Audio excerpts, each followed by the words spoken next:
Okay, Saints fans and Hoodads from all over the world, it is time for Rick Gaille in from the coach's office. We are here on this kickoff weekend for the NFL. Last weekend, the colleges gave us their preview, and this week we need to figure out what's going to happen with our beloved guys in the black and gold, as well as what's happening with LSU. Is it Ellis who? We don't know. And Tulane looking very, very good on defense. So, Coach, welcome to your show. How you doing? I'm doing great, Kyle T. It's good to finally be able to get together. And hopefully, if things go according to plan, we'll be able to do this virtually every Thursday throughout the season. We'll find some way to get it done. But it's great to get things started off tonight. Definitely. You know, we have a lot to talk about, from Breeze's contracts to the different moves the New Orleans Saints made. But let's go ahead and start off kind of localized with the prep, or we could talk about the colleges. It's up to you. Yeah, let's start with high school and work our way up. All right. Sounds good. Because out of all the things that went on, this past weekend really showed how blessed we are in Louisiana, especially, to have such great high school football. That even though some of the other things aren't going as good as we hope, that's something that we can really look forward to. And this state is just remarkable, the prep football that goes on. And last week, I had a very interesting Friday because I did Eric Asher's radio show from 11 to 1. I sat in for him. And then we did Ken Trahan's original prep football report. I was with them from 6 to 10. And then I went and substituted for J.T. Curtis and did Friday Night Football with Ed Daniels at 11 o'clock, because J.T.'s game against Landry Walker had a 2-hour lightning delay, and he couldn't get out of his game to get to the studio. Wow. So I got a chance to see all of these, a lot of great matchups from a lot of different angles, and some of the great games. And it was just remarkable, the caliber of play, the matchups that we had week one, but how teams adapted to what is a pretty difficult situation when you have a lightning delay of up to 2 hours. So there were two games that got postponed to the next day. One of them, the Rummel Catholic game, Catholic of Baton Rouge game. Rummel finally got a Friday night game at East Jefferson at Yenny Stadium, and then they have a lightning delay and end up postponing it to the next night when Rummel won that game. But some of just the big matchups and rivalries from week one. St. James, my old school, defeated West St. John 33-8. What was unique about that game is that St. James's head coach, Robert Valdez, just 2 years ago was the head coach at West St. John. And he left West St. John to go to Scotlandville and back to St. James this year. So a big win for the Wildcats. Lutcher, coming off their state championship last year, showed how good they are. They came from behind the week before the Jamboree and beat Destrehan, and then they beat Dutchtown 35-10. So a 3A school beating a 5A school, 35-10. Just a huge victory there.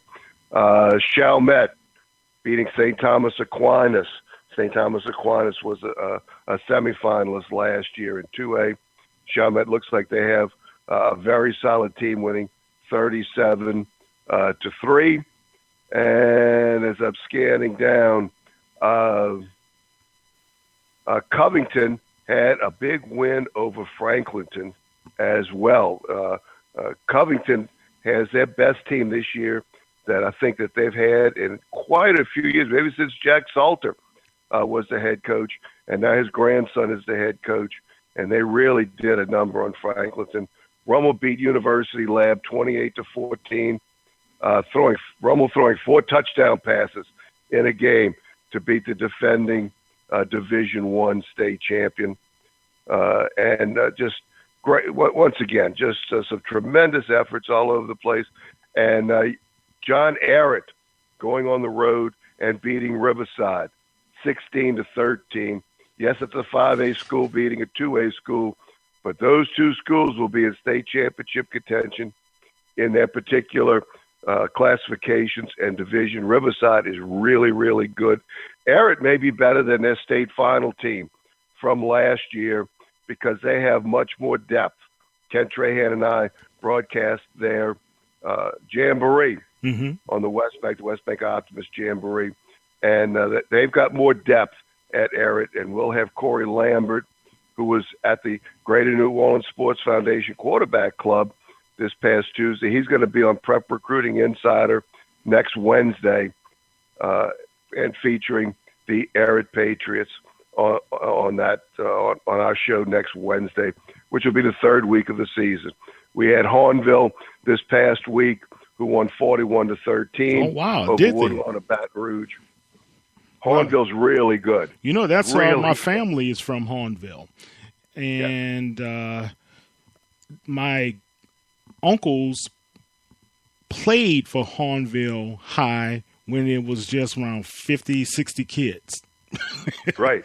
That's right. Many, many years ago. So that's outstanding. Oh, and you could tell them they could go to sportsnola.com under videos and recruiting, and they could see all the interviews from our Prep Recruiting Insider show last week of Coach Salta Formaggio, of Lester Ricard, who we had, who's the offensive coordinator, and 5 of their players.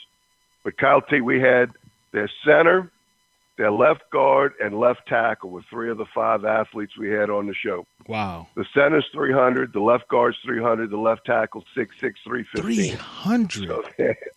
So, that's so NFL. God. And 2 of them, the left guard and left tackle, are juniors. So they're serious, as they say, and they will be something to be reckoned with as they go to Patterson this week. But you could tell your relatives to go to once again at sportsnola.com, videos, recruiting, and you could actually see all of the segments from the past couple of years of Prep Recruiting Insider on there. And this past Wednesday show went really, really well. And it was fun. Coach Salta Formaggio is a great friend and a super interview. But Lester Ricard, what was unique about this, who's now as I said, the offensive coordinator, played at Amite High School, went to LSU, transferred from LSU to Tulane, and had some record-setting performances at Tulane. Really? I coached against Lester when he was playing at Amite, and we got to relive some of the action from the time that we played them. We happened to win the game because he threw a pass that was so good it hit one of his receivers right in the chest, and it bounced up in the air, and we intercepted it to win the game. But talk about fun. Being in what I'm doing now, being able to talk with not only the coaches that I coached against and sharing some ideas and reliving sometimes, but also players that I coached against or sometimes coached themselves, like Jay Roth. Right. When we have Rummel on, I coached him at Rummel. Wow. And to be able to talk to those guys and see what they've become, what a blessing that truly is. And that should be pretty cool. That should be pretty cool for you, Coach, because is it? To see these guys keep on with that's like a piece of you, whenever they become coaches and have successful programs. I agree with you because that's one of the things that we want to leave in life. We want to leave a legacy. Right. We want to leave something behind that's positive, and very often we don't get to see that while we're living. They talk about all that stuff after we're gone in our eulogy. And I get to see that now. Yeah. The legacy and people coming up to me. I had a young man, and I didn't know this till this past weekend. Alan Assel, who I coached at Rummel as an offensive lineman, who went to the Naval Academy and didn't play football there, but became a pilot, and now he's working in the defense industry. Wow. Up in the Annapolis area. And I found out this week that he gave me credit for helping him pass the physical exam part of the entrance exam going in the Navy because I worked him so hard that he was prepared for the physical exam to get in the Navy. Well, he was ready, huh? Coach, you must have ran those boys a lot. And he was a big old tackle, and now his son is like the number 3 rated long snapper on the East Coast, and his daughter's going to college and a singer, and so to be able to see the legacy as I'm living and prospering and moving forward is just remarkable. Yeah. And in the game of the week for the Kyle T. Mosley household, McDonough 35 beat St. Augustine 26-19. Yeah. Ron Eagles. The Ron Eagles are real. We'll have them on our show later in the year. Coach Reese is one of our good friends, and we'll have St. Aug as well. That is a tremendous rivalry, Kyle T. That has really become a rivalry again. I mean, not that it ever lacked in the rivalry, but St. Aug had some dominance there for a while. Especially when Fournette was running the ball. Remember? They could not touch that kid. I mean, he would have close to 200 yards a game, you know.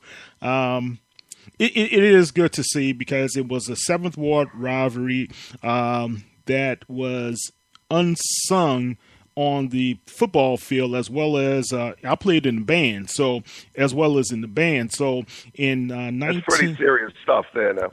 Exactly, and I was drum major too. So oh wow. Oh, yeah.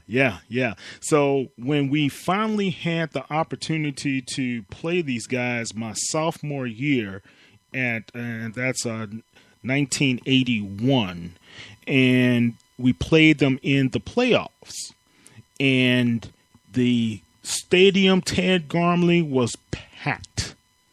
Oh, well, I apologize. Coach.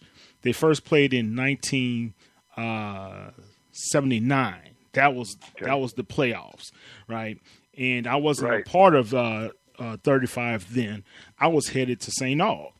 And all of my friends, like the professor and the professional Remy, we all were at Francis W. Gregory, and we went to that game. And that game sealed the deal for me. I switched my allegiance from St. Aug to 35 because of what the bands did on the field. Wow. Yeah. Wow. And we lost. Well, 35 lost the playoff game. Then I guess they saw all the money potential that could come from that particular game. And the next thing you know, my sophomore year, and was it our junior year, they finally revived the rivalry, and we beat them 2 straight times. And the guys at St. Aug could not believe it. So, and I hear the professor on there. I was just explaining to Coach about the rivalry between St. Aug and 35. Oh, yeah, we stumped their butt again. Hey, what's up, Dad? I'm better telling you. The Saints don't have no chance. The Carolina Panthers look like they in Super Bowl format. They're off to a great start. I'm watching it as well with the sound off. Yeah. I'm watching that as well. That defense, wow. Oh, my goodness. Okay, yes, well, let's continue. In the second drive, at least, Denver moved the ball some till they had a tip pass intercepted at the line of scrimmage. But getting back to Aug at 35, as big a rivalry as it is with the new school with 35, is only a few blocks from St. Aug now. Yeah. That's not going to make the rivalry any smaller, that's for sure. It sure won't. You can hit a golf ball from one to the other just about. Really? I haven't been in town to be able to go to the new site, so that's good to hear. Right there. It's on St. Bernard Avenue. In fact, if you look at it where St. Aug is and Brother Martin is, and you know how close that is, and then you have 35, which is kind of in between the two.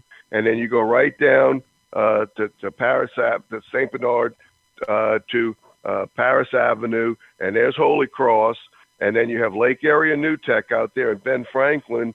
You have 6 schools that go from UNO to St. Aug. Wow!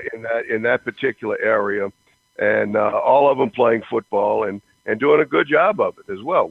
That's becoming the educational in my mind, the educational center of the city. Wow. Right there in New Orleans. Wow, that's good to know.